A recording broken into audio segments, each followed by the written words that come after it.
Whoa.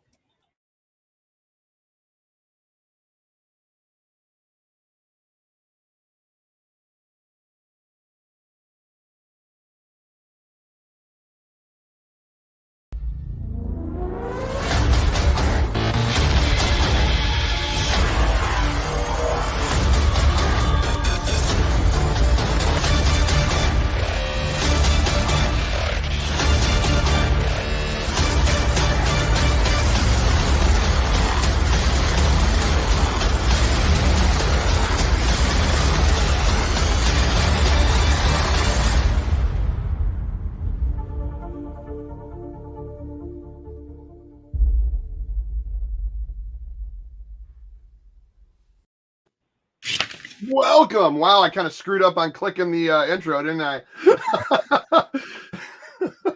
Welcome to Amico Forever.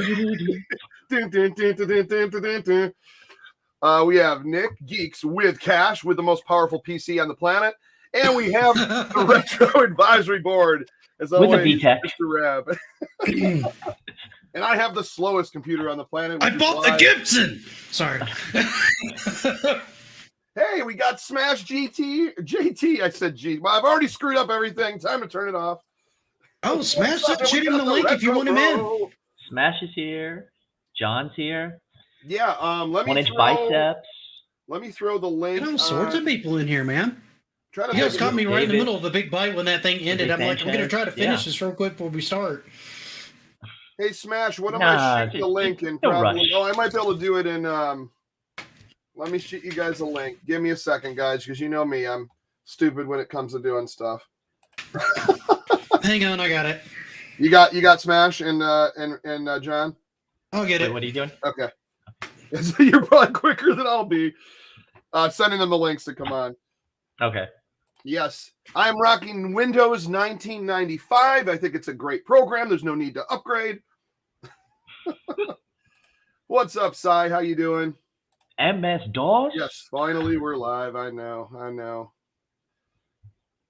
Yeah, oops. Yeah, I know. I like double clicked it and it didn't click, and I thought I'd be silly and have the tab can showing, but you know. What's up? The original Next Level Gaming. Who else is here? Mr. Jeff Davis. Ted, how you doing? Still love 1-inch biceps name. Hey, it's not the size of the bicep, it's how you use it. What I tell everybody. I'm like, is that 1 inch of elevation? I think that's pretty big. Okay. Hello, Intellivision freaks. Yes, we are. So Smash should have the link. That should be in a DM to you on Twitter. John, I sent it to you. Oh, here we go. Facebook. Oh, he's very. What's up, guys? What's happening? Well, Smash is all stealth mode on us tonight. He's a ninja. I'm ninja. What's going on, guys? How you doing tonight? What's happening, Smash? How you doing, man? Not too much. I gotta just say one thing, DJ C to you, man. Yeah. After I got off that stream last night, yeah, I hopped back into the chat and just to listen because I saw you jump in, and I got to give you mad props. That rant, like legit, dude.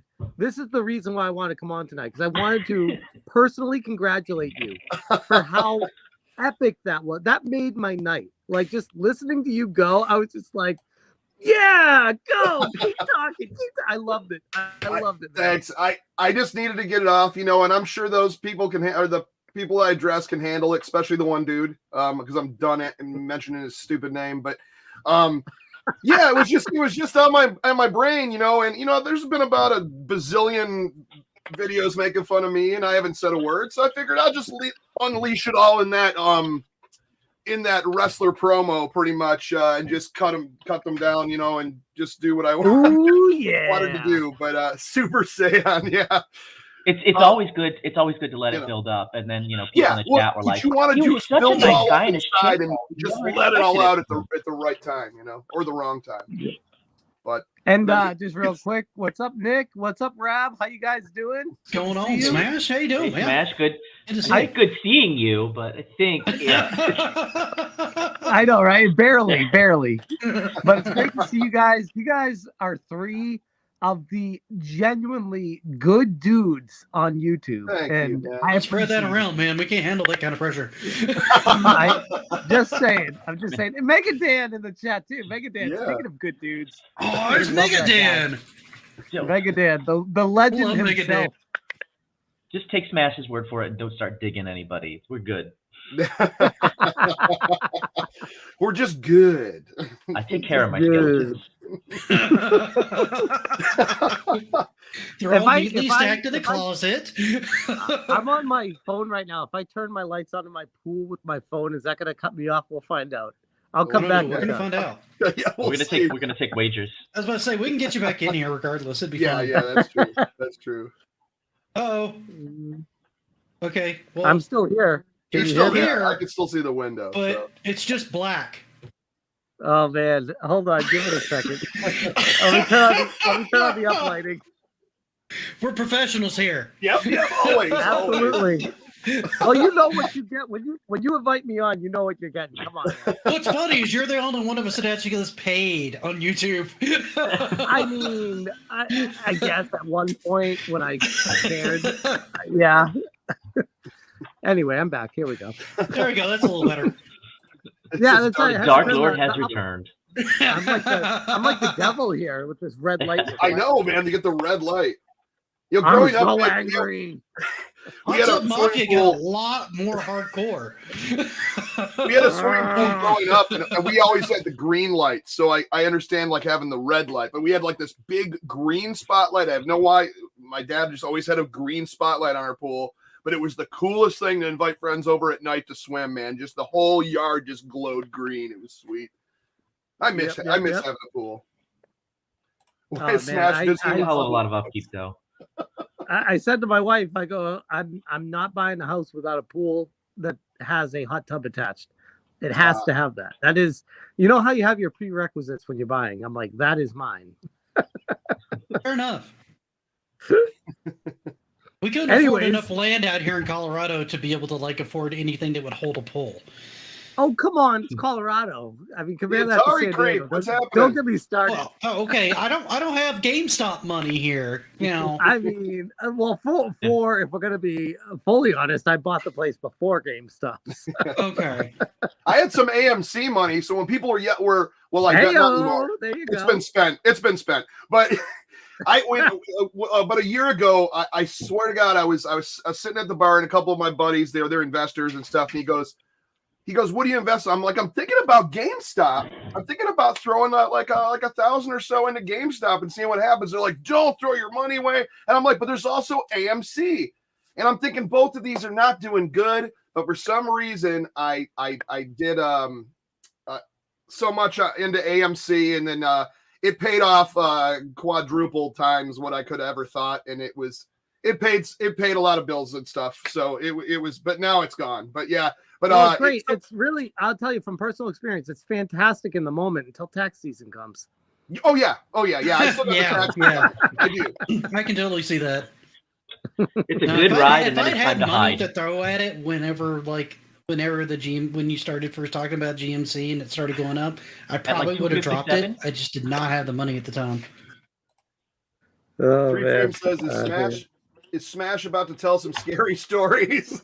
Yeah. All I need to do is scary stories. Good. Talk about people that have challenged me on my Amico investment. Those are some scary stories right there. Yeah, there's a whole thing. If I'm an investor, I'm not really an investor. I put a few bucks on the Republic thing, but I wouldn't call myself an investor. It was not over 1,000. I've spent more money on Intellivision T-shirts, the 3 8-packs of games, and my pre-orders than I've ever put in for like any type of funding or Republic or anything like that. But what I said to what I said to Retro Bro last night in that stream. I think it was very telling when I made the community post on my channel asking just the general public what their thoughts were on Intellivision allowing people to buy games before the console was available. Yeah. And it was 75%. Now it's down to about 70%. Say the answers were no, they should have waited till the console's available. And that was 70%. Yeah. And then the 30% is, yes, people should be allowed to spend their money how they want to. And I'm like, how is that 30%? People should be allowed to spend their money how they want to. How is that 30% in this world? Do we have people, literally 70% of the people read this question and they're literally telling people how to spend their money to be acceptable. That's frustrating. Right. Like, dude, it's the internet. Of course they're going to tell you what to do. Here's they know what, but they don't or they believe try it. to They're think they know what's better than you do for you. John Alvarado wants to know, is this the How to Get Rich episode? He's just in time. And then put it all in Shibcoin. He said his investment was in buying a buttload of pre-orders. I guess that's investing too, right? Oh, I guess we're all investors then. I feel like the way things are going, canned food is a good option. Can I clarify? Is that John Alvarado or John Alvarado's mustache? I need to clarify. It is. I think they're both John attached Alvarado. right now, so we'll just say it's both as one. He's like a Voltron or a. You remember the old animation, Transor Z, where he had the hovercraft Link? It's kind of like Mustache Link, and then he turns into John Alvarado. Yeah, I can tell you. I don't know, you guys. I don't know if you've met him personally. I say this every time I see him in the chat. One of the most down-to-earth, real mofos, genuine, good guy people on this planet. I cannot say enough good things about him. So I think it's like stuff like that when people knock the Amico, and I know the manpower behind it, it affects me personally because I'm like, no, that's a good dude that's busting their ass to make this thing as good as possible. Absolutely. And there's people shitting on it. Can I swear on this one? I'm sorry. Oh yeah, absolutely. Yeah, go ahead, man. That's fine. John says his mustache precedes him. My mustache precedes me. As always. I mean, I have a running theory that the real John Alvarado is just the mustache. The body is just the host. That's the old decoy behind it. Like Venom, kind of like a Venom theory. That's funny. Christian Mark says he's a really good dude. Very, very smart, very well versed in the video game industry. Intellivision is I mean, I'm totally gushing over him right now, but they are blessed to have him working there. So I feel like it's a personal attack every time I see these videos. There's like, oh, this, that, the other thing, and here's some misinformation and mixed in with some actual good points. Sometimes the haters have good points. Right. Yeah. I mean, act like they're always wrong, and then they mix in their opinion, which they're allowed to, and then they mix in more incorrect information, and then they meld it together, and people are like, "Oh, that is amazing! It's all facts." It's like, no, that was like some facts. No, it's like, with some some wrong information.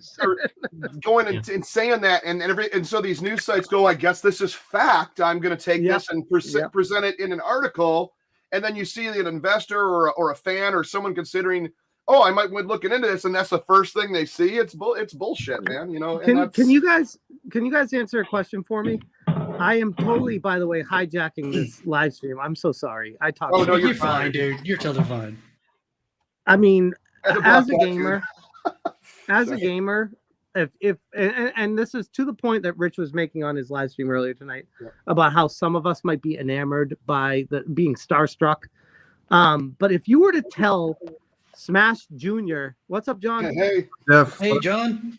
If you were to tell Smash, like me as a kid, me as a 6-year-old playing Mario on the TV, that I would personally have conversations with CEOs of video game companies, I would be like, first off, that's heaven. Secondly, you're crazy. Right. So that's my mentality when it comes to talking to Tommy Tallarico, and he knows that. Like I've told him straight up, I'm like, it is always an honor to just chat with him. And the way people disgrace his name and run it through the mud it frustrates me because I'm like, this is a guy trying to do something in the game industry, and you are actively participating in halting that as a gamer. What the F is wrong with you? That's my overarching mentality with all this. No. Yeah, no, stop. what you said about being surprised about talking to CEOs and people that are that influential in the industry. If you had told me that just over a year ago, before I first talked to Tommy, I would have laughed at you. I would have been like, "There's no way. That's not going to happen." No, man, I don't even have 100 subs. What are you talking about? I'm going to be talking to a CEO hold on, Nick, of a company with Nick, like that much experience. No, we gotta interrupt this every few seconds because we don't want people clipping this out of context and saying things that are like, "Oh, look at this! They're all gushing over Tommy." No, What is the point of the show? Cut it off. And you can't just talk these days. People will cut it out of context. Go on now. Okay.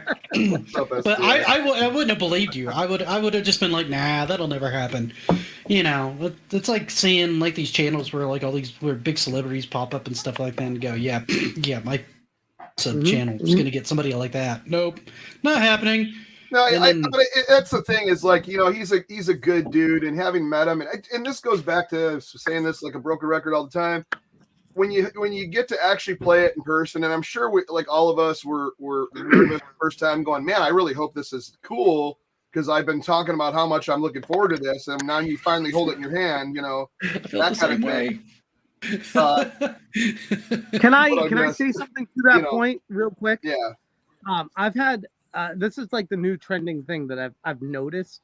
I've had a lot of people, multiple, over 3. Okay, we'll put it that way, over 3, 4 or 5, I don't even know, trying to convince me that my mentality about the Amico is wrong. I need to see it their way, and I need to start questioning Tommy more. I need to start getting more angry at him. I need to be more frustrated at the entire situation. And I take a step back and I'm like, what's changed? Outside, I'll give them this. Outside of it being delayed again, which is big, but it's still the same console, still the same games I played, and still had a blast playing them. So why are they so egregiously aggressive to getting me on their side? I'm like, it's fun. Why am I just gonna change my mind and be like, yeah, you're right, F these guys because it's trendy to be mad at them? It's a fun system. It's edgy and cool to be angry and hate on things, yeah. which is why our channels aren't okay. Mine, Chuck, funny. And Rab's channels aren't very successul. Mine's not successful. No. Mine's not successful either. Let's not get ridiculous. I could have. I'll put it this way. I had the mentality of I really wanted to make it big on YouTube. I've said that multiple times. I wasn't trying to make any excuses about it. I'm like, this was my intention. I set out for. I want to be big on YouTube. I'm not going to pretend that I'm going to just try to do my hobby. No, I'm going to try my best to make it big on here. It didn't work. Okay, like straight up, it fell flat on its face. I tried a lot of different things. I burned the wrong bridges. Yeah, I was going to say, yeah. I effed over the wrong people. I thought you could make it by being you, and this is a word that people might need to look up. Having integrity. So I thought I could make it with all those things. It's like, nope, doesn't matter. And you know what? I'm happy in my life. I made my money. I'm ecstatic in the life I'm living. I don't need YouTube anymore. I don't give a shit if the Amico falls flat on its face, and I lose all my money. I literally don't care. So for anybody that's like, oh, how do you feel about losing 10 grand? Trust me, I've lost a lot more. Okay. This is nothing. My mentality is I liked the system. I liked playing it. It's not about the money. The reason I invested is because I believed in Tommy and I wanted to see this succeed. And somehow, some back-ass twisted way, people turn that into a negative. I'm like, how? How are you turning that into a negative? That is impressive. That is where I'm at right now, where I'm like, I don't need YouTube. I don't need to come on these live streams. You can believe me or not. I don't care. My thing is I enjoy the chat and I like the console and I want to see it succeed. And I literally just standing on that. That's try to knock me over. You won't, because I played it Right. and I love it. The end. Sorry. Yeah, I'll it gets sad at, when it all comes down to it, really. Like, the whole reason I was saying that, I think this before we even went off or came on air, I was like, I did music for years, so I'm used to people poking fun, even being critical, calling me an idiot, threatening me. It's shitty, but like, it doesn't, I'm used to that. So I'm like, well, since everybody's locked down, everybody's doing it. So about like almost a year ago, I'm like, I'm gonna get my one channel and start a gaming YouTube, because I have so many Intellivision games and I love Intellivision. Plus the new system was coming out, and that's when Tommy just started taking over. And I'm like, I'm going to do that. So the whole basis of my channel's always been Amico or Intellivision. So it's kind of like funny how people are like, oh, you're such a shiller now. I'm like, dude, that's all I talk about is Intellivision. Yeah, I'm a fanboy of Intellivision. Some people are fanboys of Nintendo. I don't go, damn you, why do you like Mario? They suck. I don't. You can like that. I can like this. But I could not believe there was drama in video games. I didn't know. So, I mean, now I know. In a way, you got to admit, it's not a genuine criticism. It's just an angle that they have. I mean, you're there. It's something that they can attach to you. You're there promoting Intellivision, talking about Intellivision all the time. It's a point for them to hang on. I mean, they're to complain that, okay, so Smash has invested $10,000 in the Amico on Republic. He was supporting the Amico for a year before then. How many times do you see? I mean, if I were to go to like Beat 'em Up Woods channel, how many physical Nintendo cartridges does he have for the Wii U and the Switch? I mean, he's probably spent more on physical games, well, accepting gifts and being part of like the but we won't get into that. But go on. But I mean, there's people that are very invested in Nintendo or Sony or Sega, and they're not dismissed because they have these massive collections and they spend all their time and all their energies pouring into their beloved company. It's just or they are, and it's we an just easy don't target see for it. them because you've done it and you've said like, yes, I've invested in this because I believe in it. So that's like, aha. So now I can kind of dismiss you based on your opinion. Now you're so biased. You have no. To your point, Rab, I invested in it, like you said, about a year after I was promoting it because I enjoyed it. And it was funny to me how the second I invested in it, the next day, literally less than 24 hours after submitting my money, I made a video. And I told people, hey, full disclosure, first off, I don't even know if I need to do this, but I'm doing it because I'm proud of it. Secondly, this is awesome. I'm excited about it, and I hope it succeeds. And from that investment, I had people 6 months later looking back at it like, oh, did he invest earlier and didn't tell people about it? Was he some slimy guy that did? And then they found out that I wasn't, and then they just ran with it anyways. I'm like, what does it matter? What does it matter? I'm not going to name the names. I'm not going to name names, Tipster. I'm not going to name names, Tipster. But go on. You're supposed to cough when you do that. You don't have to cough if the lights are off. Okay, that's fair. That's fair. Exactly. The devil names his names. Exactly. What's up, CM Retro? Yeah, Retro's in the house, man. I was just saying hi. Yeah, no, Golga, I know. I just came in here too the last year, so I understand that. He's saying that it's been around the last. Yeah, I didn't know. know. A lot of these guys probably did. I didn't know there was that much drama in video games, but I do. Oh, dude, I've made multiple videos. Yeah. I've made multiple videos years ago hating on the Series S and the Series X. I don't think it's ever been this bad. Like, yeah, not. Oh yeah, I said Could plenty you of things what that YouTube would have been like if the YouTube was around during Sega versus Nintendo. Oh my God. Like it would have been madness. Yeah, people would have died. Yeah, seriously. Like That's from what I've witnessed, and John, you know what I sent you today. Like stuff that happens, and over this, you can only imagine over Nintendo and Sega. you want to talk console wars, and I'm a veteran of the console wars. I was on Team Worlds of Wonder. Okay.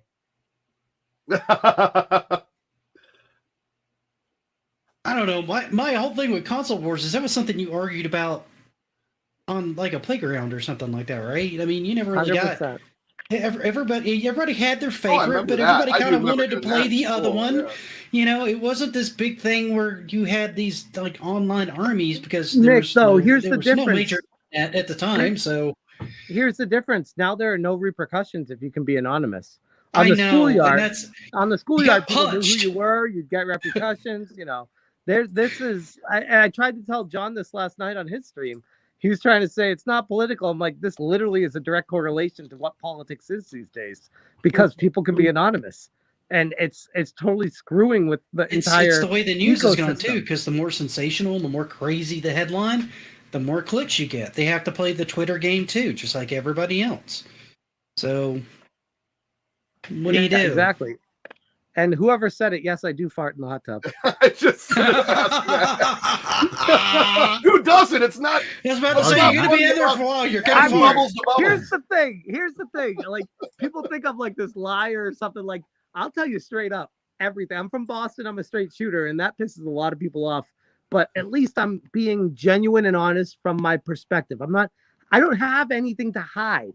Nothing in my life that I'm like, ooh, I don't want people to know this. Like, I got nothing to hide. You know what I mean? Like, I think it's funny how people try to look deeper and to find something so mischievous in my life. It's like, I'm pretty lame.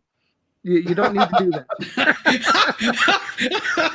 It's like, I'm actually kind of lame. Just being honest.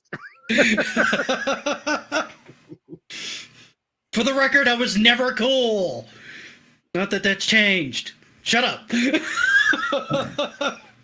Well, speaking of not that, I'm gonna turn it into some topics today. So we had and I know Rab knows I think a little bit more about this history, but I'd watched the video where Tommy would talk to, if I keep trying to say Fred, Mark Baer. Oh, you're muted, buddy. Nope, you still are. Oh, you do. Uh-oh. Was he doing like? He gone. He was doing sign language. He might have to restart. He's probably restarted. But yeah, we had the video of and like I said, I'm on the free StreamYard, so it didn't let me upload it. But I kind of perused it. I guess he was the guy that came up with the idea of a home console. Mark was his kid, and then Tommy was talking to him at the Thanksgiving Point video. Oops, I think he just. Oh, okay. I'm sorry. I was just checking that. But anyways, yeah, it was kind of interesting. I didn't know about this guy, and that he had come up with the whole idea of having video games in your home on a console. Like I guess it was his idea to bring it actually in a home, because I mean before that, what you had like your first games were basically computer games, or not even computer, were just arcade stand-up games like black and white vector monitors. I mean, me being a guy that refurbishes and sells like some arcades, like I had, you come across some of these old gems like from the 70s, and there was some even earlier, like the Space Wars, I think was the very first, arcade game. And then coming to the fact that someone would ever think they could play that in their home or on their television set. I mean, then it goes, you get into like, remember the Odyssey? They had the overlays you'd stick on your TV. Mm-hmm. You could play like hockey and pong or go through the maze, a little block. And back then that was groundbreaking. So anyways, I know Rab has more on we this, used to do for fun. Yeah. The lengths lengths people would go to, Yep. The whole way the Magnavox Odyssey worked was actually kind of amazing, because you were reprogramming it. Yeah, literally. They were like it was an actual card. They were that was like they were like circuits programming or some chip shit like that. Yeah. Yeah. Well, so I remember that. All there was it was disrupting the circuits. Yeah. Yep. The way things. Exactly. Yeah, exactly. What was the IBM computer? I was thinking the Tandy. What was the IBM one again? CM Retro would like to be a mod so he can time out Cyrus because he's an adult. I don't know where this came from. What? I don't know. I wasn't looking over here at the chat. I started actually talking instead of monitoring the chat. So. Anyways, the IBM. What was the IBM computer called again? Why am I blanking on this? Oh God, which one? I just Commodore 64. Oh, that was IBM? I didn't think that was IBM. I thought Commodore was just Commodore, not IBM. Was it just? I thought it was IBM. Okay. I thought Commodore was its own company. Okay, so Commodore 64. Was that the one with the tape deck? Yeah, It yeah, did it had have one. attached, So- yeah, an so attachable tape speaking of- deck for games. Yeah. Speaking of the Floppy and tape Magnavox deck. Odyssey, like you're talking to 4.5-year-old me, where I had to hold on one second. What, Austin? Oh, hi, Trina.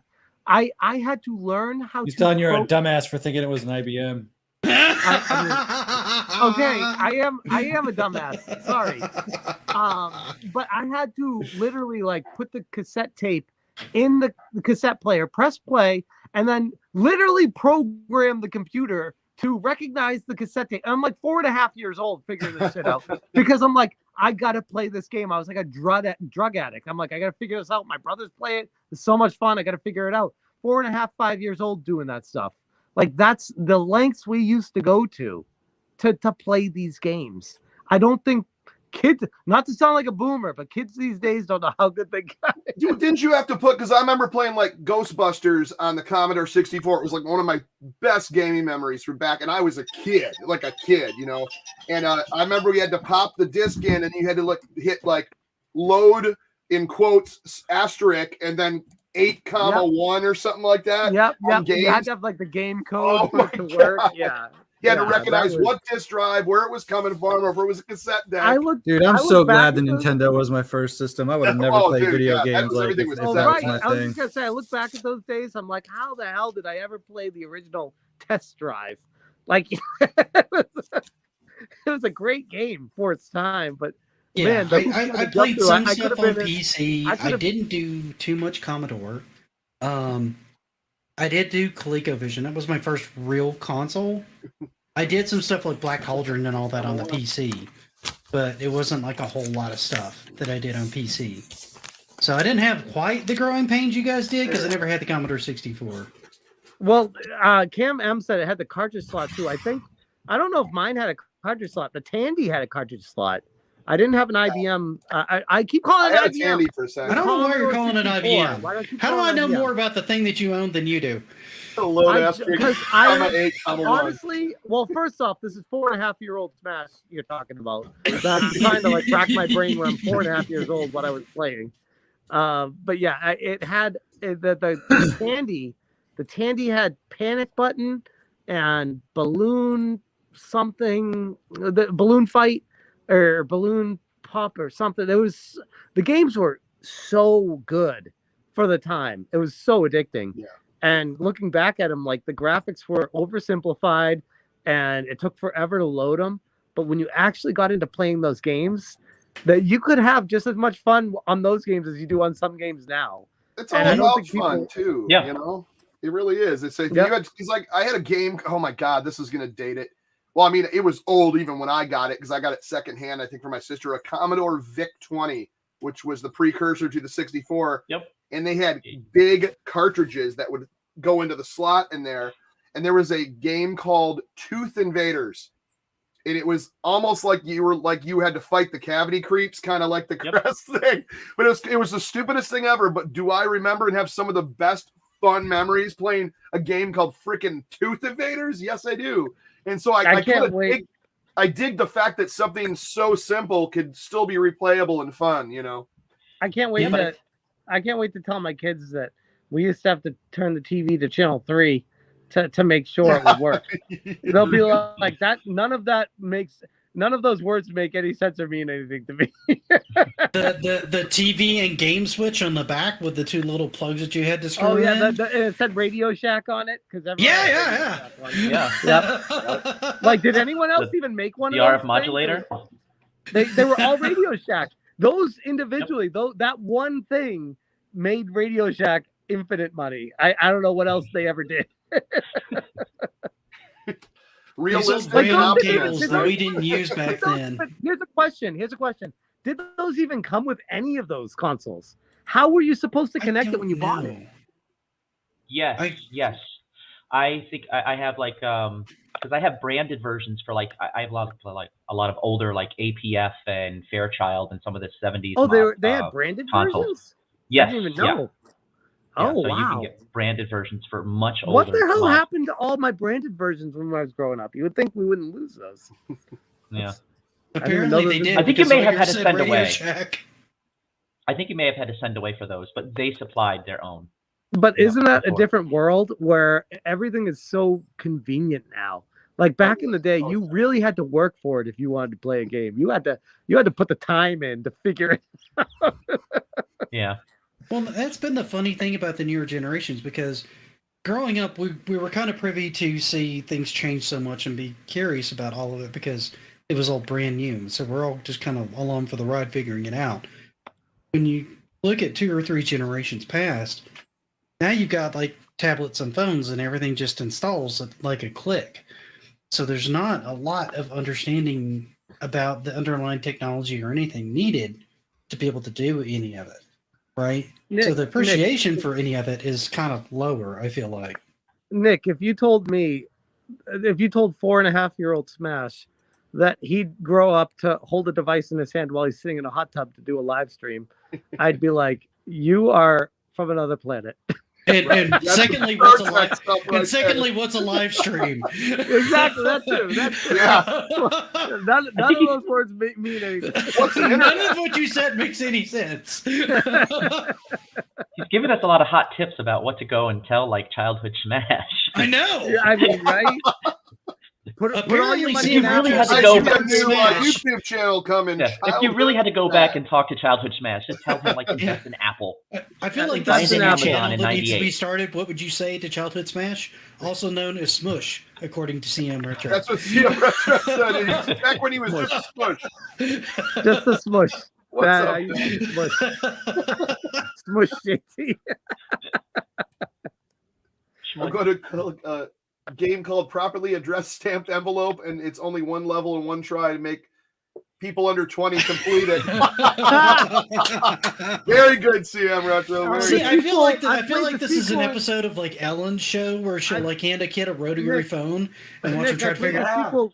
I played the sequel. It's called How to Write a Check. Yeah, that girl standing online at the grocery store. Oh my goodness. Oh, that's funny. That is funny. Did we lose John, or did we just go off track so much? I think we went way off track, man. We've talked to Amico for like 2 seconds. He's still here. I think he's just muted. He's probably doing something for a second. He's like, he's waiting for it to actually be what he came for. What was I going to say? What was I saying? Oh, yeah. No, Rab, which before you went off, we were going to talk about the Mark Baer interview. When I died? Yeah. I kind of was saying that he was like the guy that came up with the idea to have an in-game console to run on your like television to have a home game console, correct? Yeah, nobody like was thinking or working on that. I mean, this was Ralph Baer's project since like 1965, 66. I mean, he'd been working on this forever, and he's like been an innovator in so many different parts of the video game industry. I mean, yes, he made the brown box, which became the Odyssey, and peddled that to every single television manufacturer, RCA, Magnavox, Victor, Sylvania, all of these big giants of the television industry back in the 60s and 70s, and they're all like, no thanks. Magnavox kind of bit because they were so desperate. They were losing they were losing their market share to like cheaper Japanese companies, so they were like, okay, we'll give it a shot. And we have sorry, video Pat, games I didn't see you down there. It was like a block down. I wasn't paying attention. Welcome. Oh, I'm here. Hi. Yes, you're here. Okay. Hey, welcome. I was about to shoot him the link. I'm like, does he have the link? Hang on. Because I see him in the chat, and I look down. I'm like, oh crap, he's dead. I just saw like the top of the box. Once I say this, you can't unsee it. But Panda's background reminds me of those 4th grade pictures you take at school, and I used to love those backgrounds. Oh, anyways, okay. I want to. Well, that's what I was going for. Mission accomplished. Mission accomplished. I just want a confident block for him, like right in the foreground, for him to like and take his picture. Yo, it's the space guy, he says. That's also what I was going for. Perfect. The space guy that nailing it. See, Panda gets invited to all the cool places just because he's got a spaceship. This is his 10th all fancy. He's got a spaceship and a really horny squirrel. A really enthusiastic rodent. My favorite moment was the next day. Wait a second. You duplicated your background. Did you see the guy? They found 500 rounds of live ammunition on the set where Baldwin. Oh, here we go. What? Baldwin shot that girl. How Wow, do they have that's live insane. ammunition? What were they Whoa, whoa, doing is with that live Any ammunition on the ammunition? set? Is that in case he missed? But you can only miss, and he can only miss 499 times. Too soon. Did someone There's shoot always Rab? one. Oh no, where is he? Oh, there he is. Okay. I have to go talk to my PR people. Yeah. Oh, right. Yeah, we didn't bring in the Baldwin thing. Oh, that's unbelievable. But yeah, going back to that, yeah. So that is cool. That he got. Oh, Panda's here. What's up, dude? Howdy, dude. Hey, there we go. It's just. I'm sorry. It's his really background. interesting that like he's been involved in so much, and like the Odyssey was like the start of it, but he brought out Simon. He worked on Oh, wow, he the did first like Simon? Play Cable I got was one here. Intellivision, but he was working on like transmitting the Magnavox Odyssey over cable back in like 1973, 74. So he's worked on like transmitting games over the cable, like we have streaming over the internet. Worked on what was the precursor to the CD-ROM. Before we could get data on discs, trying to get data on like I think like the RCA Selectivision. He built all of those Coleco Telstars. Coleco is a video game company because Ralph Baer was involved in that. So it's Right. just this rich legacy, and it's just like a really nice endorsement to kind of have that sort of Yeah. yes, it's his son. It's not like Ralph Baer, but Ralph Right. and Tommy have gone, have a 25-year relationship there. So Tommy could do interesting. Tommy could do a video with Miyamoto, and people would find a way to knock it. Yeah. Oh yeah, they think like, oh, he's lying. You don't know Miyamoto. You didn't work on Metroid stuff. And like, okay, so you have like all of these articles popping up about like, people not getting credited for video games. And Tommy's like, I worked on it. And here you have the producer of Metroid saying like, yeah, we worked and we used, some of that stuff that we. Well, we when I kept was it. at Tommy's house, he had pictures of him like next to Miyamoto holding hands together, signed by Miyamoto. I'm like, Yeah. holy shit, that's amazing. That's pretty sweet. Tommy paid Yeah. for those. Oh yeah, That's what totally, happened. They were totally. Just photoshopped. cardboard cutout. Obviously, he paid for When It in was doubt- Comic-Con. What? When in doubt, just assume Tommy just paid somebody off for it. That's the go-to. Right. Yeah, it just requires like such a suspension of disbelief. I mean, you really have to buy into this concept that like Tommy is the ultimate scam artist, and we all have the wool pulled over our eyes, like such an extreme. Like, just step back from it. Like, I understand and I can agree with some of your arguments about like, don't you think this is like, don't you think this is a misstep by Intellivision, or don't you think like this is a mistake, or doesn't this look bad? Like, yeah, I can agree with you on some of that. But when you have to buy in wholesale to like, oh, this is just an epic disaster of like unseen proportions. I mean, you have a $20 million video game system that's being worked on. That's much more investment than ever went into the Ouya before it was released. That was way more investment than ever went into the Coleco Chameleon, if it ever had like any real investment, for what it was. So for what this is, it's just the attempts to like just strip, first of all, Tommy, but also Intellivision of any legitimacy, I think is very, it stands out as like very, it's very naked in like what they're trying to do. And I just think it's like, make your argument, but you don't need to resort to like, dehumanizing somebody or like stripping them of any of their accomplishments to be able to say like, look at like what he's doing. It's just, I don't know. It's just it's the telltale sign of a bad argument. Rob, would you say it's the word, the nomenclature would be psychological warfare? Yeah. I would say there's some cultish adoption of it's very religious in. Yeah. Like I didn't want to go there. We're just feeding tomorrow's videos now, aren't we? Yeah. What's on our list of words to say now? Where's my list? But I don't want to go too far. I didn't want to go in that direction. Just what I wanted to say was. Well, I mean, I feel like it was nice going that way anyway. Whether you want to go there or God. not, that's the direction we're going. Yeah. Going back to games here, because we do want to talk about games, right? And this was about Yes. what now we know they're going to be coming what out. are games? I didn't come here for I games. just want to talk about. I just talk about them. I don't play them. Hot topic, right? The next gameplay videos. What would everyone? I'm going to start off, and I'll go down. God of War. Yeah, of course. Yes, I was saying the next Mortal Kombat, but okay. I keep my fingers crossed, and every time I'm let down. But no, the next gameplay videos you'd really like to see, because I know they're going to start doing some in-depth stuff on things. I personally think it's going to be a bunch of stuff, which is going to be their main market, which getting closer to having this thing out is going to be families and some family gaming and how that's going to work. I personally would love to see some cornhole footage. I'd love to see some Cloudy Mountain, some more MLB, and of course my favorite, bowling. But can I can hop in? Yeah, I know I'm going completely out of order, but my mentality with the whole what I want to see shown next, what I've learned being present and playing the games is I've been able to step outside of myself and look at the games for what they are. And they don't, this is the problem I think with Amico, which makes it such an easy target, is they don't advertise well. They don't show great. They're like, oh, but I disagree. Okay, that's fine. But I'm just saying that's me stepping outside of playing them. When I play them, it's surreal. It's like, this is fun.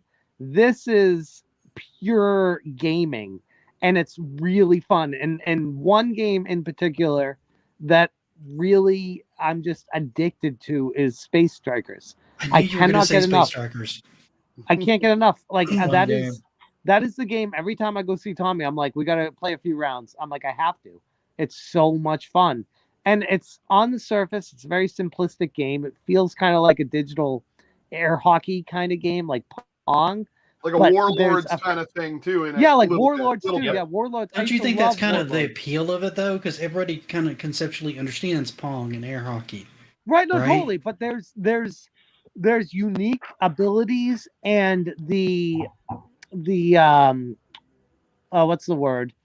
The motion of the ship is so fluid, like it feels fluidity. like a real ship. It's because of that dial, man. Yeah, it's Shooters like are the same way. It's because of that dial. The dial's amazing. It's like kind of like an advanced version of, I don't know if you guys have played Solar Jetman on the NES, but shooting that ship around on Solar Jetman by Rare, it kind of feels like that, but it's a much more fluid version of that. And it's like air hockey with those kind of ships, and it makes you think like chess, like 10 steps ahead. Where do I need to be? How hard do I need to push my rocket? When do I need to press my shield? When do I need to use the turbo boost? And there's like a ton of layers of complexity to it that are not initially like noticed when you start playing it. And I feel like that adds to, the more you play it, the more you learn about it, and the more you realize, oh, okay, that's how you score. Oh, if I do that, I score more. Oh, if I can do that and not have them score on me here, I can even score more. And it's super competitive. And I guess I'll just leave it to this. Like, I don't mean to like knock it like, oh, I want to see the trailer of the game. My point being is, once this actually, I've been saying this from day one, once this actually gets into the hands of people, once they hold the controller, Alan is finally happy. They'll get it. And that's where I think the magic will be felt. And Can I just quickly respond? I'm done. No, it's all you. I'm done. So yeah, I respectfully disagree with the it's hard to sell, right? On paper, I think I would say you're right? But I was actually just on Level 857 podcast. We were kind of talking about this, right? I'm going to watch that replay, by the way. They actually had technical difficulties and it got split up into two. Oh, dang. So there's a sequel. But anyway, if I was to ask anyone on this panel what the top 3 to 5 mobile games are right now, would anyone have any clue? I have no idea. No, right? I don't do mobile, right. So. The point of that is none of us play mobile games. So in our bubble, we think of gaming as consoles. We think of gaming as PCs, whatever that is. Yep. And so we can't even imagine, why would you ever want to play these mobile games, right? But there's this huge market that exists outside of our own bubble that plays nothing but mobile games.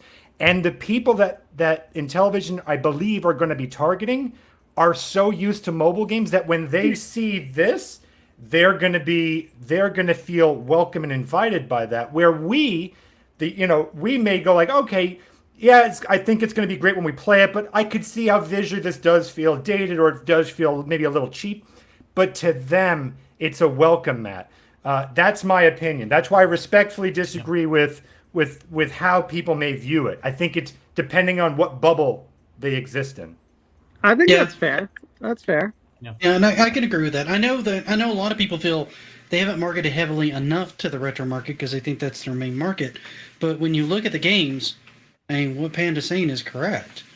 I mean, they're really designed for. Oh, hush. I'm giving you one small point, but I'm still holding your weird zombie dog cape thing against you. That wasn't my fault. Oh, yeah, the dreaded dog. Let's not bring that up yet. Let's save that for the finale. But, I mean, when you come down to it, there has been a big swing back towards more simplistic games. Sure, you've got your more overly complicated games, but you've got just as many games like Overcooked and stuff like that while they're frantic, they don't have complicated controls, right? They've got intuitive controls. Even a lot of VR stuff that you've got the controllers and you're moving around. The basic buttons and everything like that are far more simplistic. People are realizing that it's more inviting and it's more intuitive to not have as many buttons, to not have as complicated a control scheme, and to cut it down to what the bare basics are of what the game actually is. You know, your actual gameplay, as opposed to, 3-hour cutscenes and, 80 million buttons to perform a simple action, aren't realistically, if you were to look at the game design another way, probably aren't necessary for the most part. I don't know. That's just me. Well, I can tell you, Level 857, they were going on and on about how, and it's something I've heard some of you guys say, how great Shark felt. Like the controls, the way you move your fish is, and like that's going to what Smash is saying, is that when you get it in your hand, there is that extra layer of like, oh, now I'm starting to get it. I think that's why it plays into the hand of people like Pat and Ian so well, where it's so easy to shit talk it, because it's like it doesn't look like much, so you can tear it apart, and everyone's just gonna champion that. Like, yeah, what the hell? This is stupid. And it's like, yeah, I guess that's because that was my initial impression. When I saw the reveal trailer, the announcement for it, my first thought was, who the hell asked for this? Who's going to buy this? What's the target audience for this? I get it, Rab. I'm sure there's people but my point is, like, when I was watching, that was my mentality. No, I think we agree with you, Smash, because that was mine. And then when I went to and then actually how I first met Tommy was ironically through Pat and Ian, when he was inviting Pat and Ian up, because Pat and Ian live in San Diego with me, and he was like, come on up to Orange County and play it. And they were like, F you. And like, this is before Pat and Ian hated me. I was like, hey, Tommy, I'm a nobody, but I live in San Diego and I would love to see it. He's like, sure thing, come on up. And I'm like, really? I'm a nobody. Are you serious? He's like, I don't care. I don't care how many subs you have. If you're open to finding out about this, I want to show it to you. And if that doesn't prove to people how like passionate this guy is about it, I don't know what does. Dude, I can tell you one thing. When more people get their hands on this controller and they play with that disc, that's going to turn some heads. What like, no joke. Right there. Right. Absolutely. Because it's so weird, because it feels like a cross between, and I think a couple of people on this panel have already said this, it feels like a cross between an analog stick and a D-pad in the right way.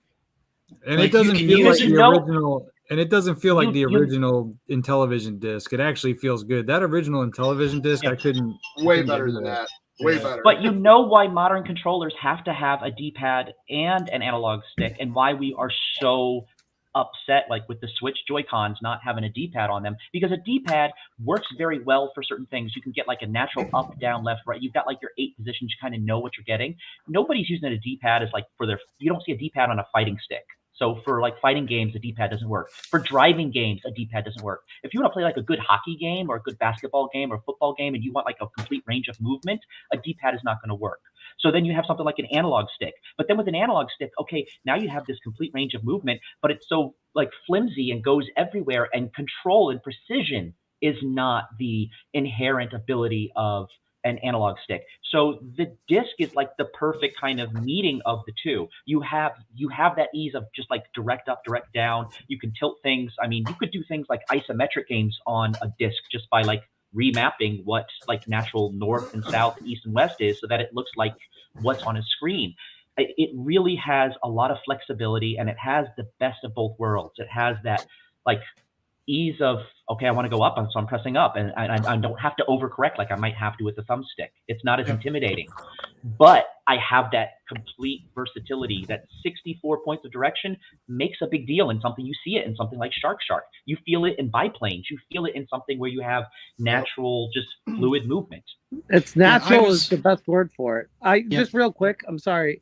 Before I forget, when I was playing it, one thing I noticed, I mentioned this in the video a while back, the disc actually works like a D-pad, because when you press it down, the very tip of your thumb, here's why it's good to have video.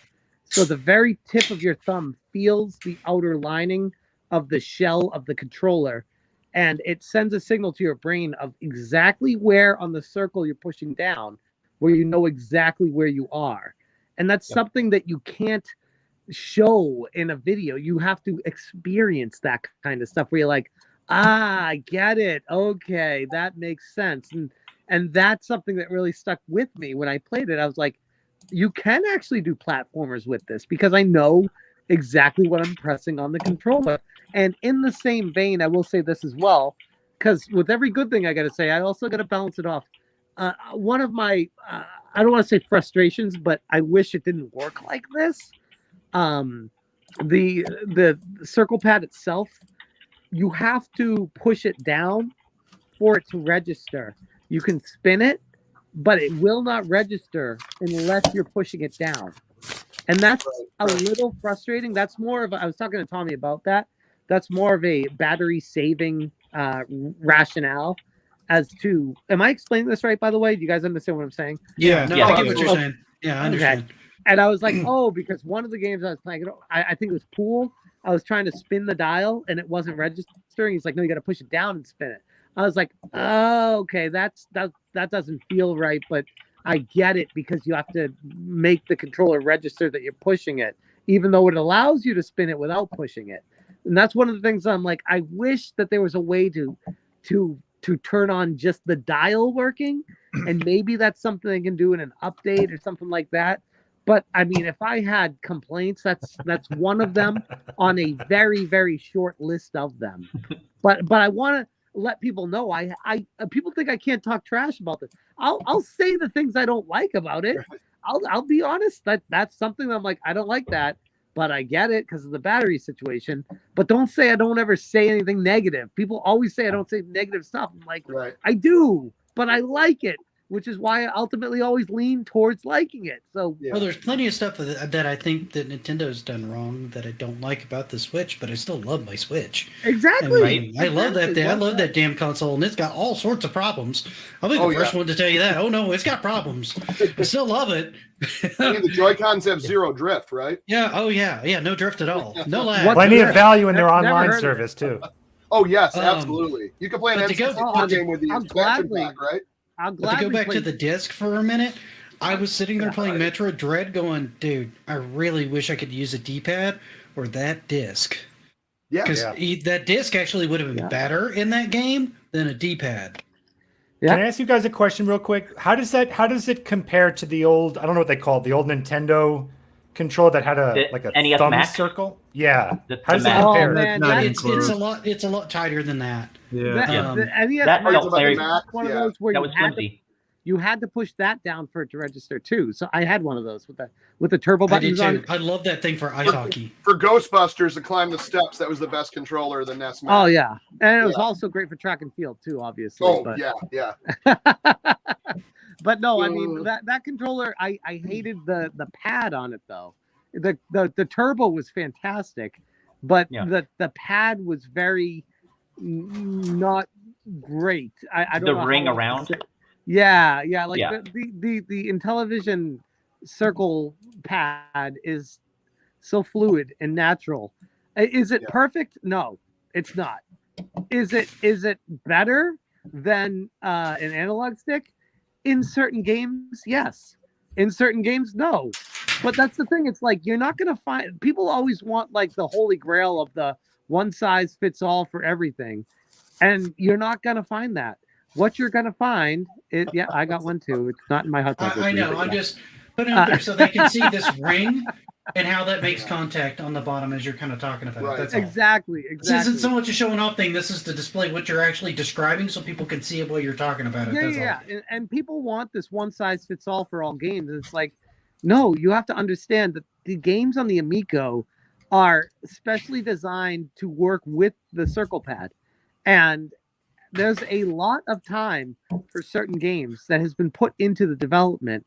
And if John Alvarado is still in the chat, I'm sure he could attest to this, where they've really worked a lot of time to perfect it, to make it feel as fluid as it does. Oh, yeah. And that's, again, why I feel like it's like, I don't want to sound like that Amico's my baby and I personally defend it because I feel like I'm personally attacked, but like these people are putting in so much effort to make it feel great. And it's just like falling on deaf ears because people would rather just trash it for attention. And it frustrates me.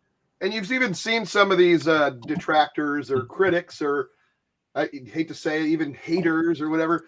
At a couple, or the event I was at in Pennsylvania, a couple had showed up, and some people that have really trashed it, and they played it, had it in their hands, played it, and the worst I think that came out of that was, you know what? I was surprised. The system is solid. It was built well. It works. There was no lag. It was all kind of. It might still not be for me, but I could definitely see why people like it.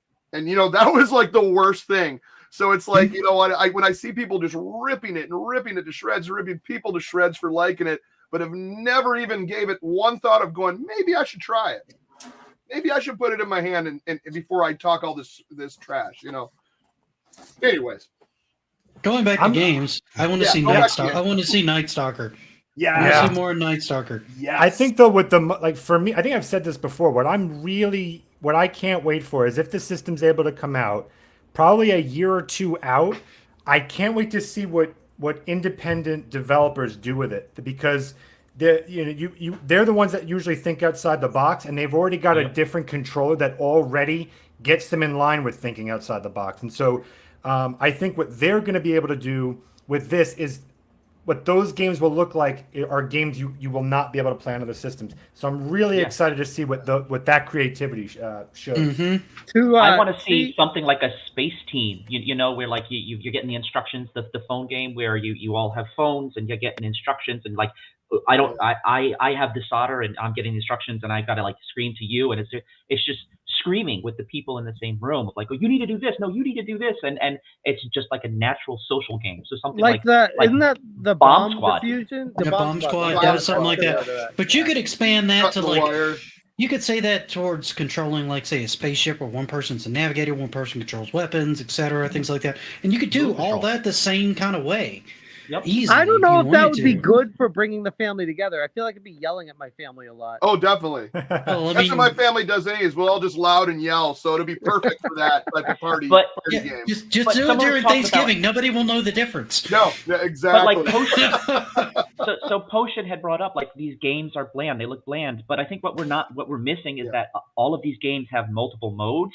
So while like yes, it looks like playing Shark is boring. There's like 5 different modes in that game where you're doing something different. So like with Moon Patrol, yes, we can play where we're like, it's just a run of who can get the farthest, or we can do it co-op where you're controlling the gun that shoots up and you control the gun that shoots straight, and I control the speed and someone else controls the jump, and the 4 of us try to coordinate this rover, and then we go to family therapy afterwards. Or which is where the real fun begins. You also got where you control the, or you control the have bad three guys, different the UFOs. three different too. bad guy UFOs coming, and who And is to be fair, giving me the hardest I think time? Potion was actually cracking a joke when he said that. I think you I'm took it just kind of seriously building when off he was of it. actually making a joke, but it's okay. I just was an opportunist that wanted to use this comment. Okay. Yeah. Okay. To CM Retro's point, I know he said I'd love a Marble Madness type game. Yeah. I feel Yes. I feel like the circle pad literally is made for that because I Yep. remember my thumb getting blisters playing Marble Madness on a D-pad. Oh, You know, like yeah. I would love a good quality Marble Madness game on the Amico, and I have no idea if any is planned or anything like that. But correct me if I'm wrong, but wasn't Marble Madness made by Mattel? Who made that? That was Was it not? Milton Bradley. Milton Yeah, Bradley. Milton it. Bradley. no. It was Milton Bradley. On the Oh, NES, no, it was Milton Bradley. Yeah, they licensed it, but the designer was what's his name? Says He made the Milton PS4 and the PS5. Yeah, But they it was licensed it. originally Oh, it's Mattel. just I was their confusing license, them. okay. Mattel was the one that owned the television rights. But Yeah. who made the arcade? But What's who that? made the arcade? Who made the arcade of? I think it was of Marble Atari, Madness? wasn't it? Yeah, Was that it was Atari? Atari. It Games. says was the Atari Games. developer was Midway Games West. Oh, wow. Midway. I don't know Oh. why I always thought that was on an Atari System 1 The cabinet. publishers were Tengen, Electronic Arts, Midway Games, and there's a few more that have published it. must So have- it's probably I don't know been what I was published. thinking. Milton Mark Bradley Cerny. was one Thank of you the for was one of the publishers. So you guys aren't really wrong, depending on where Which you one got you're it. talking about? Yeah, I mean, it doesn't even have to be an officially licensed one. Just a game that's a spiritual successor to Marble Madness. Have at it. I'll take it all day. You know, give Yeah. me one of those. Or like I'm with it. Mercury Meltdown Revolution or something that is just like physics where you're controlling Yes. with that disc and you're making things move. That would be great. What's Yeah, up, those- Classy Gaming Fun, aka OEBP? Yeah, how about that? The new channel name, kind of The new channel. I saw that in my feed. I'm like, who the hell Me is? too. Oh, Hey, take care, CM. Thanks for Hey, showing OEBP. up. Thanks for Wait, did popping in, OEPP change his Later, his- CM. Yeah. yeah, change his channel name. Yeah, now You've it's like, been oh, talking I'm about getting it for a every bit. brain Classy Gaming Fun. Someone he was- had the best comment. They said that's good because I've never actually seen him open anything. The opening Poly Mega, I did see that. PFP. I saw the Poly Mega opening. well, I mean, his name was Open Every Box, which means Yeah. he opened them all. There were none left to be opened. There's none That's left right. open after a certain point. They quit sending him boxes. They're like, you can't just keep opening these things. He's in a Amico witness protection program, he said. Love it. Love That's it. great. What would they do if they sent him the last sealed copy of the original Super Mario Brothers? Would he open it? Oh god, like the one that's like You know he might. $3.1 Knowing Pete, he million probably would. or something. John says Mark Kearney. Who was he talking? Mark was he Cerny. answering something? Mark Cerny. Yeah, Cerny, he was okay. he made Marble Madness when he Marble was like Madness. six- Okay. Yeah, 16. and didn't he make like a spiritual successor to it already? If I remember correctly. Super Monkey Ball, a lot of people call a spiritual successor No, to it. no, it but was something No, that's- like a Direct. Super Marble Madness Like- or something Like in the 90s. no, Yeah. no, like it had a different name. Like Pro Jared made a video about it a while back too, and I was like, oh, I didn't even know that existed. Like it blew me out of the water when I saw it. I gotta check it. I'll find it and get back to you. There's a marble game on the Wii that Cora Pin or something, but I don't know. I don't know if I can multitask on my phone right now. I really want to see more Night Stalker, but I also don't want it to ruin it. You know, I don't want it to be because we've seen looks like 2 levels, you know, and I don't want to be like, oh, show me 5 more levels, and I'm going to know everything in the game. You know? The interesting thing about Night Stalker, my first time I ever went up to Intellivision in their original office, they had what felt like a completed version of Night Stalker that was really fun. Like, and Yeah. that was like a year and a half ago. Like I don't even know. September, That's a 2 years long- ago. That's 2 like years September, ago. I was gonna say, October. that was a long time 2019. ago. Well, you had It it in was- Pennsylvania, but we never asked to play it because we were so busy playing everything else. Yeah. And it was after Yeah. the fact, we're like, damn it, why didn't we play Night Stalker? And that's the funny thing is I haven't played it since the first time I went up there 2 years ago. And it was felt like it was finished back then. Yeah. So I know they're not like avoiding people to see it. I just it's one of those games I think people are gonna be pleasantly surprised when it comes out. Well, Oh, so you played it? I did, yeah. When I What first was your went up there. thoughts? I mean, I know it was early in I'd like to hear development. this. It was quote unquote very early in development, but it felt like a finished product when I played it, and it was not only was it very fun, but a step beyond that. When Tommy was showing it to me, he was more enthusiastic about that game than any other game that he was showing me. So for what it's worth, from his perspective, it was what I would say is his favorite game. Like, it was awesome. Yeah. Yeah. Pete says he Micah owns was the 1986 working on that one, and Mario Brothers, 100% complete in box. Tell him to open it. Nice. from what I understand with Night Stalker, that and Cloudy Mountain, I think they understand, like, with the delay, those are going to be ones that they have to kind of space out. So they're That's going to be do a the big launch hitter and right have there. 25, 26, 24, however many games that they're going to launch with. And then, like, okay, what's going to be the big one that they're going to excite us with, like in month 2 and month 3 for Cloudy Mountain, Night Stalker, Bomb Squad. Those are going to be like, okay, now we're giving you like a big classic, you know, for all of the founders and all of the VIPs and the people who have pre-ordered, like how to keep them excited every month with a big one, because they're also going to be releasing, like, we're not going to get excited when like Intellivision Spades come on.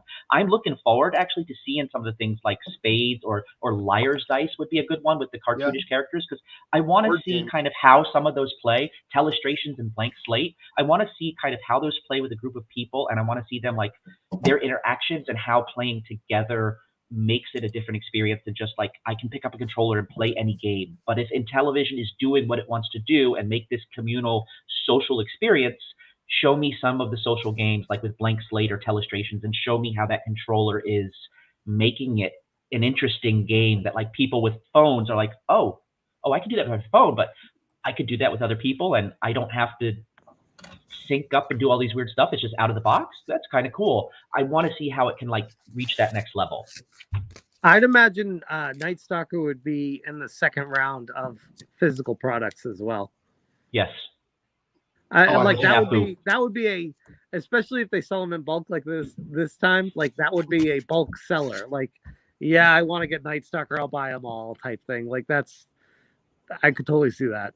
I didn't regret buying all 8 of these. I think they'll all be fun. Oh, no. There's a few there that I'm like a little less I don't really see enthusiastic myself than playing others. Brain Duel. I do. I see my wife getting a lot of fun out of Brain Duel, and I see me messing around with it some. But I think she'll really enjoy could be that fun. one. I would like a game like Brain Duel. I haven't played that one yet.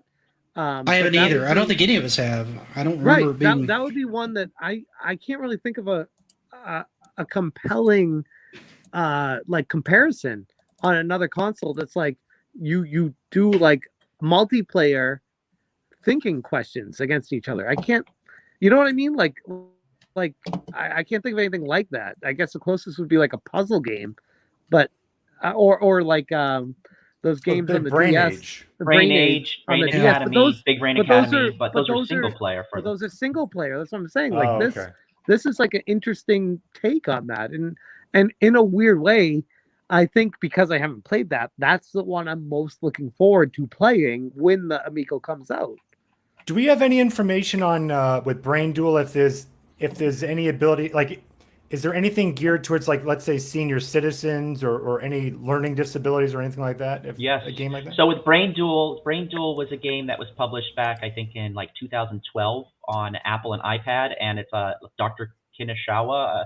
There's an Alzheimer researcher that developed the game and worked on it behind the scenes. Oh, perfect. And I've worked with university researchers who work with seniors, people with disabilities, developmental disabilities, and trying to build software towards them. And that's why, like, that's one of the reasons I'm very excited about something like the Amico, because it does have that natural angle for people that aren't hardcore, like, wired gamers, you know, that people can pick up and play and, like, okay, so you don't understand what's going on the screen. but you can still play Rigid Force Redux as the little orb, and it doesn't matter. You're not hurting anything. You're still playing along. You can participate. You can be part of the experience, even if you don't quite understand or can't keep up with all the action. You can still have that experience. So I like those sorts of things that Intellivision is thinking about as far as accessibility. And then with something like Brain Duel, where like it with Alzheimer's and dementia patients, this is really it's been designed with those sorts of exercises in mind. Yeah, that's great. Hey, there's a question here, and I'm not sure if this is: do all digital Amico purchases have NFT or only the physical? I believe it's only the physical because those are the only ones that you can actually transfer. Yeah, you have to literally tap and then have the code to redeem to. Okay, so it's going to be physical on that. Okay. The other ones are connected to your account, as far as I know. Right. Yeah, I mean they're just there and attached to your account. You wouldn't be able to. You couldn't trade them because you don't have any way to trade them to anybody. It would be nice to see a feature like that added to where you could gift a game that you own to somebody else. I think that would be cool. I saw Joshua say Brain Duel is a cell phone game, but the game on the Amico has 2-player mode and it's 2 screens. So I feel like even if it did exist before, I feel like this is going to be a very different experience. Yeah. And I think it didn't have the characters like the little girl, the old man. The characters are all designed for this. I don't know if there's a game I don't like on the Amico No Guard. I'm the quintessential fanboy here. Bunch of shills. Well, there's a couple of games that they've done that with. I mean, Evil Knievel started off as a mobile game, but they've added extra features and extra things to it. Fox and Forest started out as like basically a Kickstarter game, and has a completely different art direction. Its difficulty's been changed. They've made it from single player to 4-player. So there's some pretty radical changes to most of these titles that they're bringing on. That's why they can call them exclusive to the console. And I put that in quotation marks because it's exclusive in the way that almost anything is exclusive. Like Link was exclusive to the Soul Calibur on Nintendo back in the day, stuff like that. You know what's interesting about the Amico is we can talk till our faces turn blue, but my proof of concept is going to be like the true test is once I get it in my house, once I have it sitting in front of my TV, once I play it with my kids and show them how it works, if they wake up early in the morning to try to go play it again, that's going to tell me all I need to know about this is for them. And I feel like a lot of us are missing that because it's like, oh, it's not for me directly or this and that. The other thing is like, well, I mean, we're older. Like there might be some games for us, but I feel like we're forgetting that the target audience is for families and younger kids or older people that just want accessibility. And we will be like a participant and take a back seat. And I don't think gamers who are used to being front runners are used to taking a back seat. And maybe that's why there's so much hate about the Amico. I just think that the vast majority of people on YouTube are not people that would ever well, DJ, you go. I don't want to talk over you. No, I was just going to say this real quick. Is speaking of the Amico games, if you guys are looking for an awesome clear protector, the PS Vita clear protectors, you can search them on Amazon until they make some official ones for Amico. But to be honest, this size fits like a glove, perfect, slides in there. And so I got the ones that I've opened, I've put in those. I might even get some for my shrink wrapped ones, but PS Vita clear protector, awesome for Amico games. I'm sorry, go ahead. I just wanted to see you ruined the video for me because I was going to click on that video because I've opened all mine so I could do my unboxing thing. I was just going to say real quick, I think that the people on YouTube are not going to be people that are going to probably understand the system. So most people our age have responsibility. Well, people like you who were successful and had families and are not complete F-ups and rejects like me, who actually managed to get someone in their life, impregnate them, and have a future. Those types of people. Winning. Those types of people Anyway, those types of people have responsibilities that people like me and really the 15-year-old crowd don't understand, which is you have limited time. And so there are people who want a game and they just have those little moments in the day, that 15 minutes before you're going to pick up the kids or whatever. So the fact that this system is pick up and play, and the fact that the experiences can be very short and quick, and that someone just came in the room, oh great, here's a controller. I think that that's an experience that some of these people that may not like it, it's not something that they can understand. It's not in their world where they have all the time in the world because no one wants to be employed. It's not a sales point that they are interested in buying. Mm-hmm. Do you have a and then when job? Tommy talks about Do like you not have selling responsibilities? Have you not quit every job you have and have all the free time in the world? Then the Amico is for you. Okay, so Christian Martin says 2 of my 3 brain duels has the coin and card upside down. Is the variant more common one? No, I think it's still the least common, but I did not know that there was 2 more. So that's what so we had Creep got one, Pete got one, Jeff from Go Game Go. And then, so that's like 5 variants out there of that switched over one. I think that might be mine. manufacturing. I got 2 sets, and neither one of mine are variants. None of mine. So. Yeah. But I think it's manufacturing. I think that I'm guessing the only thing I could think of, and I'm just guessing off the top of my head, is I'm sure there's a point where they load those, just the plastic pieces into the machine, and it goes through and glues them or manufactures them. And I'm sure at one point when they lifted up the stack and put it in, a couple of them were flipped over. And I think that's really how it might have happened. But I think it's intentional. I mean, for Intellivision collectors, I mean, you can talk to CMart. There is a lot of variants in there that's part of the community. So if you're appealing this to community, it's probably like an easy Easter egg you can do is just like, okay, let's put 20 of these, flip them around, and get them out there and see if we can find them. My biplane is not bolded. What did you? Oh, your biplane's not bolded. I don't think anybody's. They aren't. Yeah. I know. Right. Super rare upside down variant. Let's go. Yeah, I think it's. I mean, it's just kind of a fun thing. It's kind of like getting a Garbage Pail Kid. Like back in the day, I'd get one, and it'd have the wrong name printed on it, which is kind of weird how that would happen. Or it'd have like a cut off the wrong spot. But to be honest, now like those are worth more because it's weird sometimes, man. Manufacturing defects. DJC, to your point, like that's what kills me about all this. Like I was watching Review Tech USA tonight on his live stream, and he was like, "Who would buy these? The system isn't even out yet." And I'm like, literally, that's the stuff that's worth money 20 years down the road. Like I'm telling you right now, even if the system doesn't come out, go buy 12 sets of these, and you'll thank me 20 years from now. Like I'm telling you. It's obvious. Go buy a Gamecom. The most obvious thing in the world. Yeah, go buy Gamecom games or Jaguar or anything. I mean, Yeah. If it's rare and it's a game, people will buy it.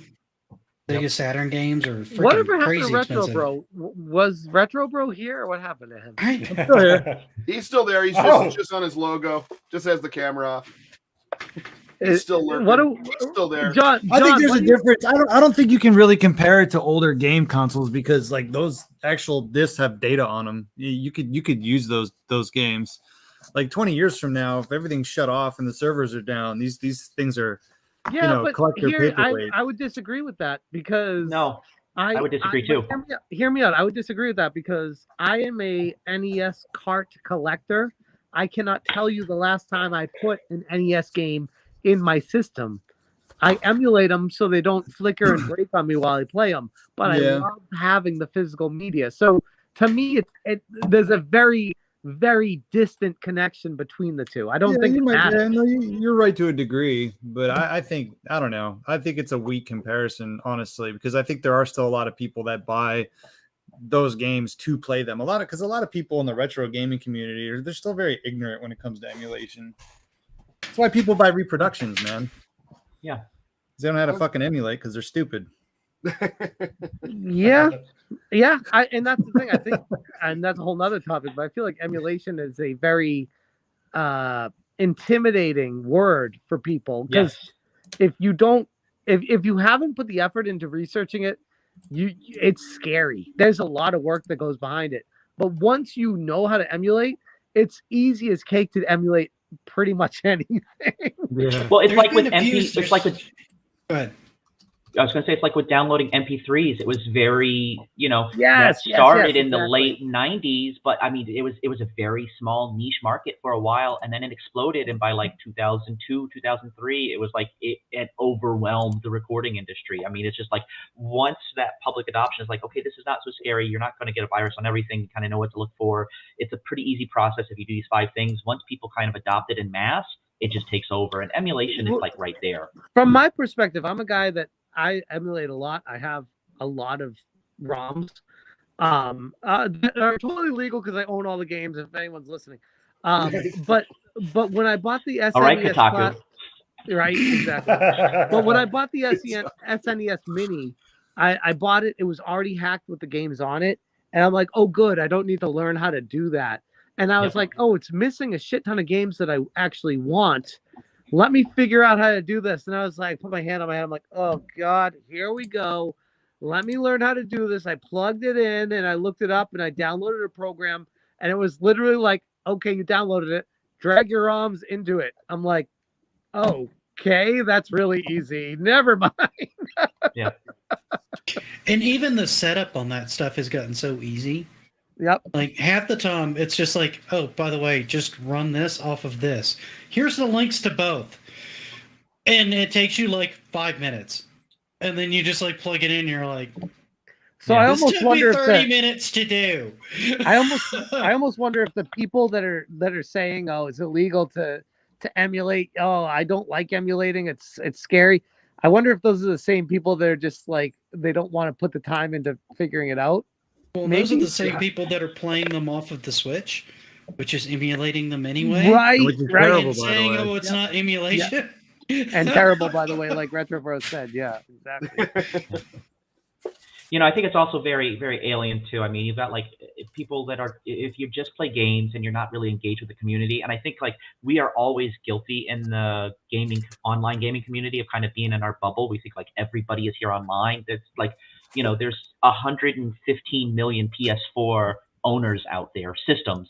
There's not 114 million people engaging on like, Sony online communities. Most people are not like in the gaming community. They're just playing games. They don't understand when you're telling like, oh, just you have to download the image, you have to download the BIOS, you have to, reformat your SD card. Oh man, don't get me started on the it's BIOS. What a pain in the ass. What am I doing? They don't understand any of this. It's very much like a foreign language, and it's very just like, if it's not out of the box ready to go, they don't want anything to do with it. Well, and that's where consoles have come into play always. Is consoles are more easily accessible. They're easier. You can just plug them in, you can play them. And that's why a lot of people don't like PC, even though PC's gotten easier and easier to play games on over the years.